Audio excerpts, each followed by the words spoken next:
Today on Outdoor Oklahoma, we hook up with members of the U.S. Youth Fly Fishing Team while they practice on the Lower Mountain Fork River before representing our nation in tournaments overseas. Then we head southwest to do a little dove hunting.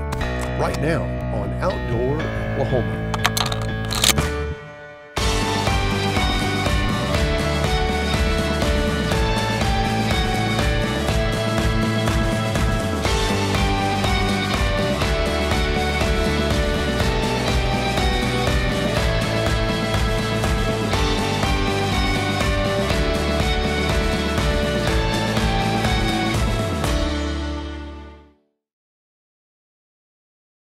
Well, hello and welcome to Outdoor Oklahoma. I'm Todd Craighead. The September dove season is a fun and exciting time for a lot of hunters. But with more than 50,000 dove hunters, it can be one of the busiest times for Oklahoma game wardens. On occasion, though, game wardens have a chance to sometimes do a little hunting themselves.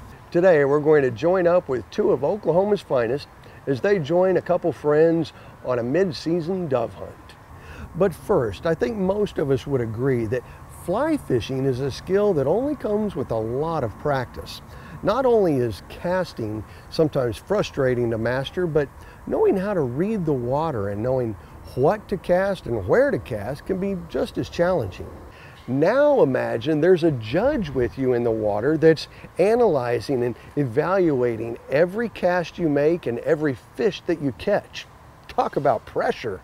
Well, I bet you never knew that there was a national team of young anglers that fly fish under these very circumstances and compete against other countries on the world level.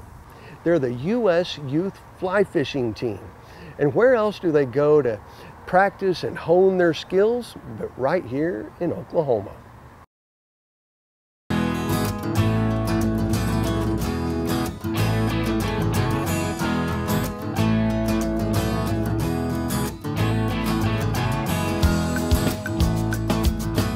It's a typical winter day on the Lower Mountain Fork River. But on this particular weekend, the river was host to some exceptional youth anglers. Members of the U.S. Youth Fly Fishing Team traveled from all over the country to Oklahoma to fly fish. We're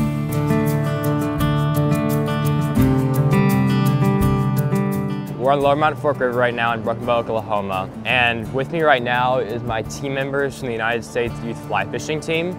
And we're currently doing a team practice here. These anglers, in my opinion, have never seen a river like this, with like all these like bedrocks and cuts. I think the fishing here is like, it makes you a very good angler because the fish here are very picky and you have to like make sure you know what you're doing to really like produce the most fish you can actually catch. Evan Vanek considers the Lower Mountain Fork River his home. It's where he learned to fly fish and where he developed his world-class fly fishing skills. Skills that led him to become a veteran member of the U.S. Youth Fly Fishing Team.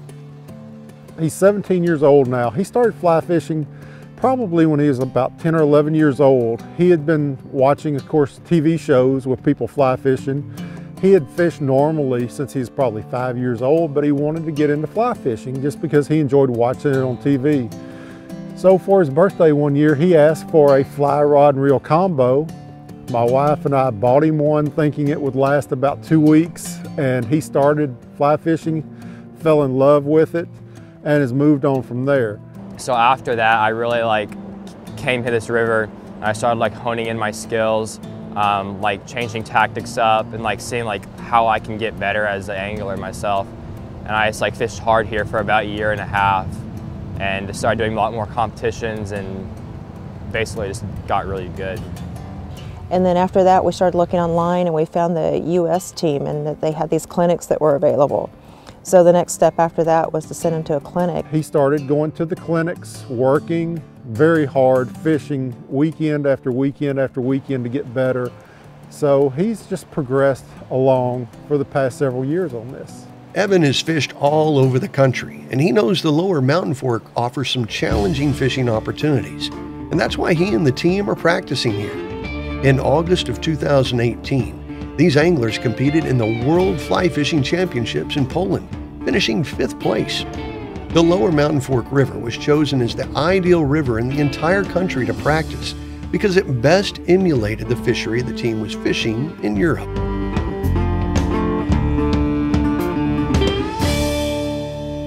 The waters in Europe that these kids have to prepare for the World Championships, they can't find those just anywhere in the U.S., but Oklahoma, with the different types of waters on this river, it really mimics a lot of the rivers in Europe to get these kids prepared. So it's a special place here for sure.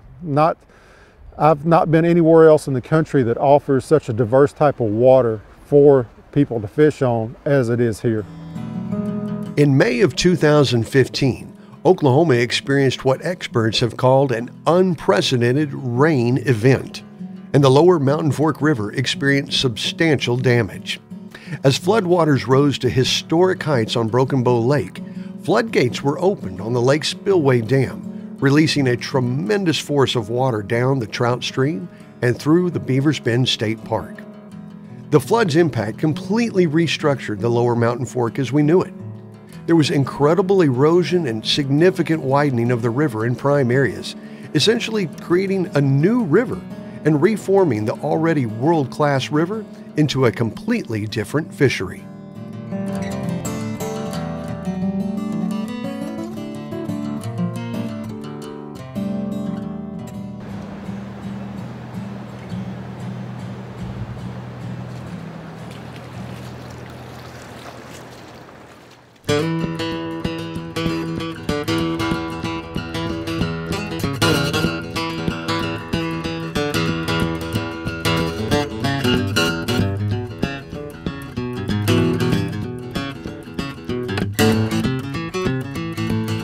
I was expecting a stream with less habitat for trout.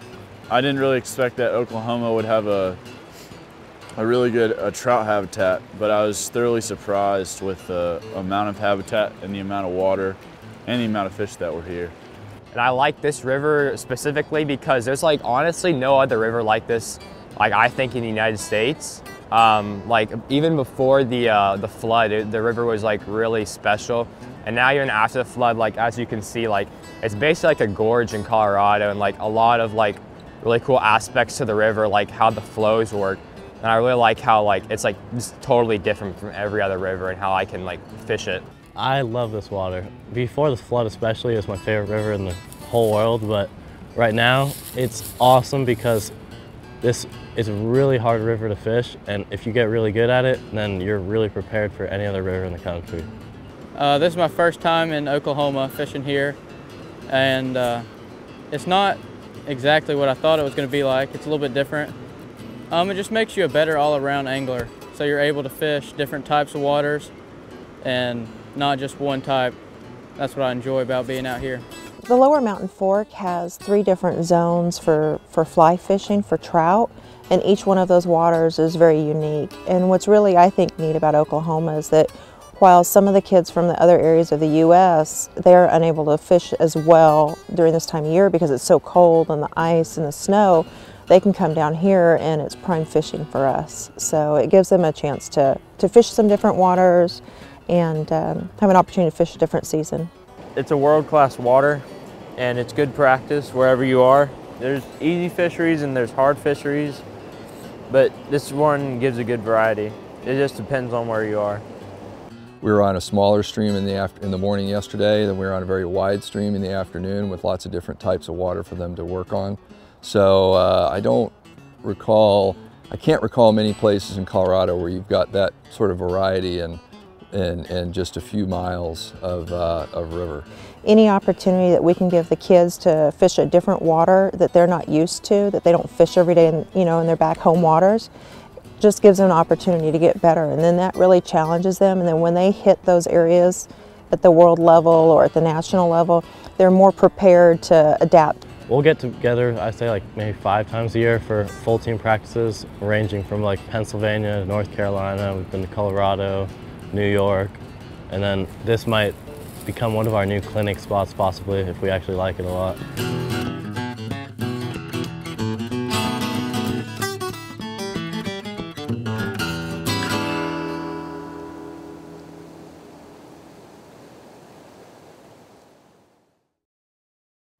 Well, you certainly don't have to be a world-class fly fisherman to enjoy the world-class fishing of the Lower Mountain Fork River.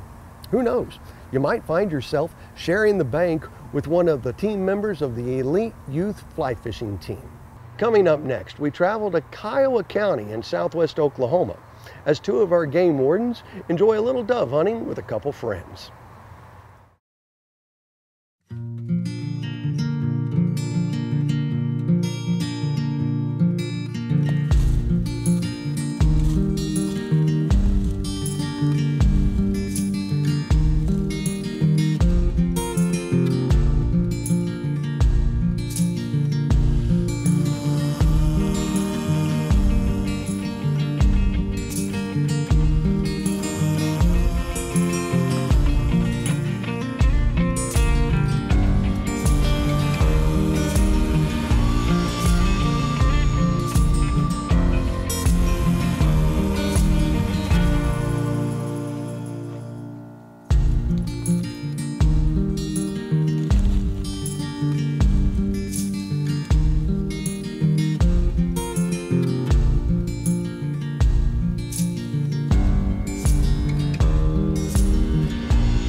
I've lived in Kiowa County 31 years as a game warden. This is where I got stationed in 1986.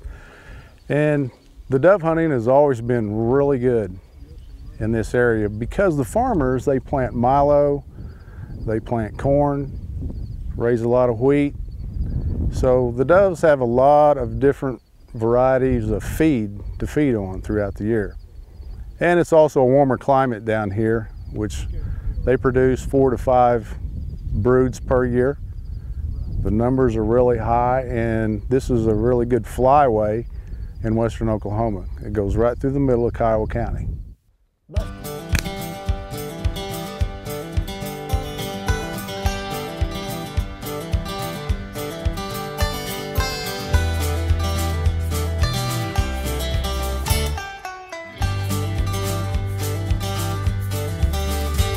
It's nice to have the extra guys if you don't have a, we've got one dog out here today and it's nice to have that dog, but when you don't have any, it's nice to have 2 or 3 guys to help mark birds, help look for birds.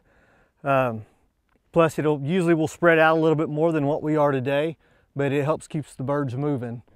You can have a big field like this, and if you don't keep the birds moving, when they come in and sit down, there's going to be a lot of birds get away that could have been shot. All yours, Jeff.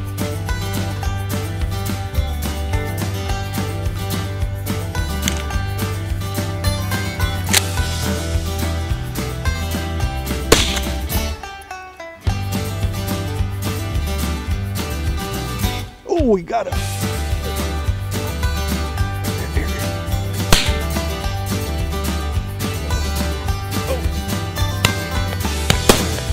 We're circling.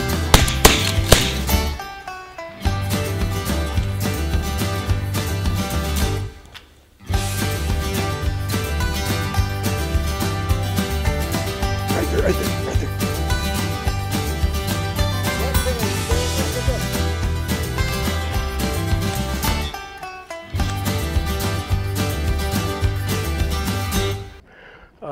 Grew up about 2 miles that way. I live about 3 miles that way. Been here all my life.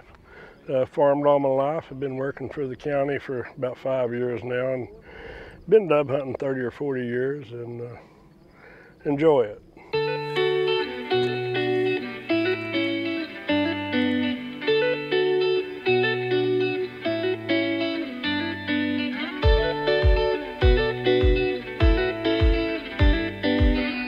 If it's nighttime, go ahead and fill that permit out and by law, you do not have to contact me, but we would appreciate a phone call or a text. That way I don't get a call about somebody spotlighting over that way and making a flying trip over there trying to catch someone. Just, you know, give me a text earlier in the day that you're going to be doing that would be very appreciated. Whether out hunting, fishing, working, there's never any time away from the cell phone. You got to take care of our folks. We do whenever they call.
Deformed.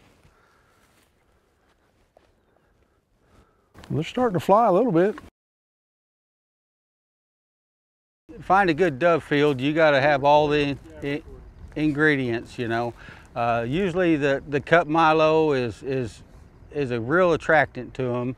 They start massing around it. We got a lot of birds that live here and hatch here and all the mesquite pastures and stuff like that, but you get the feed fields and they start getting harvested, the birds start gathering for their migration. And they gather up around these milo fields and other food source fields and so we go out and do our scouting and sit there in the morning and watch how the birds are flying, and then we go there in the evenings and sit and watch how the birds are flying, and just it takes a lot of work to find the right field. But you find the right field with a cut milo field, preferably with a couple mesquite pastures close by.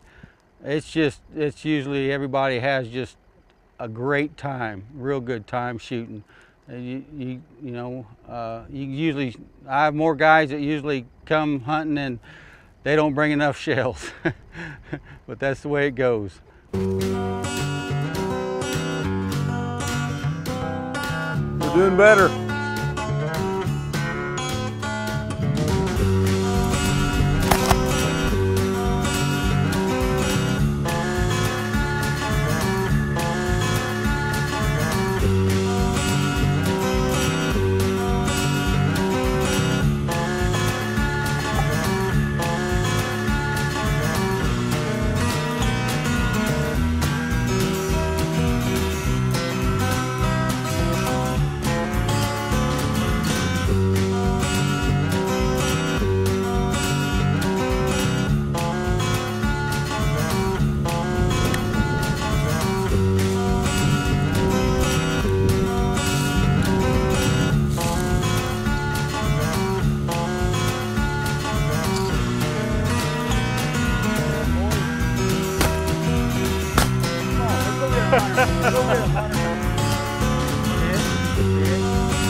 He stole that and right out from under me. That was quick.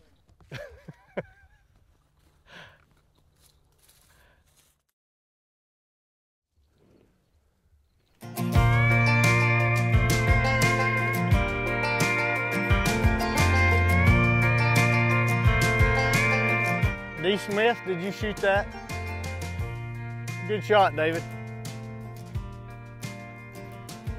Even though you stole my bird, I was just fixing to pull the trigger too.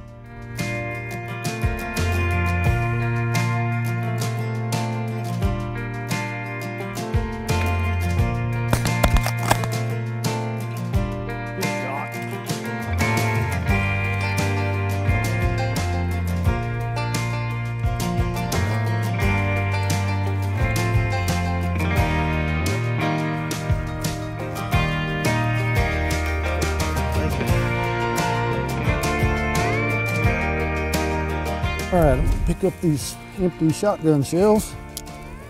We gotta keep the landowner happy by picking up all our trash before we go. And that way, when I ask next year if I can hunt here, he'll probably say yes, because I didn't leave a mess behind me. It hadn't been a bad morning at all. Pretty good.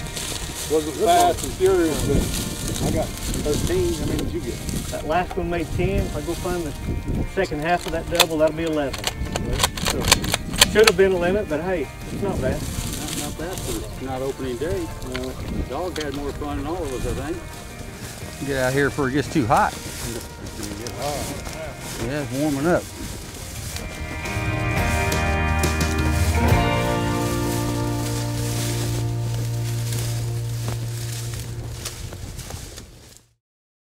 Hey, thanks for joining us today. Whether it's some world-class fly fishing or some fast-action dove hunting, there's never been a better time to explore the endless outdoor opportunities of our great state. For all of us at your wildlife department, I'm Todd Craighead, and we'll see you right back here next time on Outdoor Oklahoma.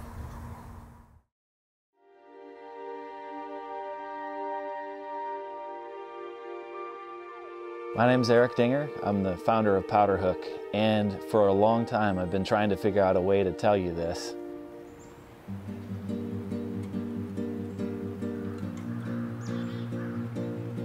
Ten years ago in this country there were 18.5 million hunters. Last year there were 10.5 million hunters.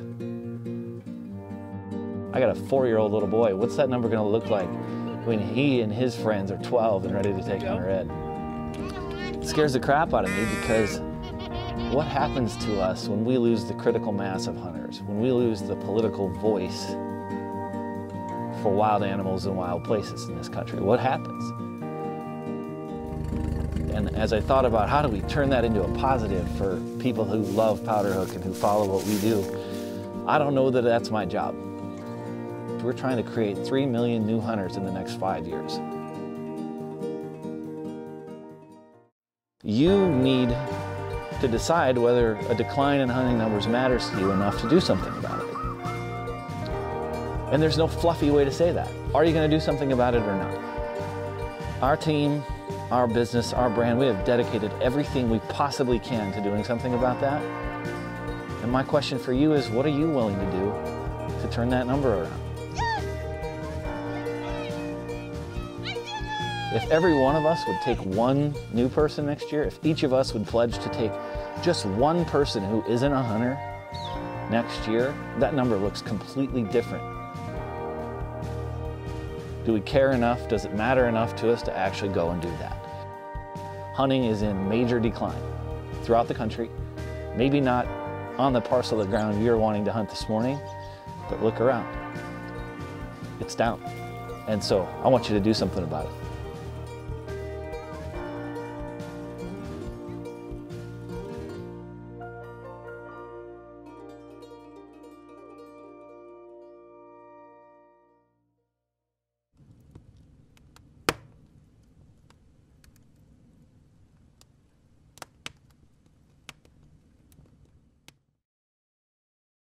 Thank you.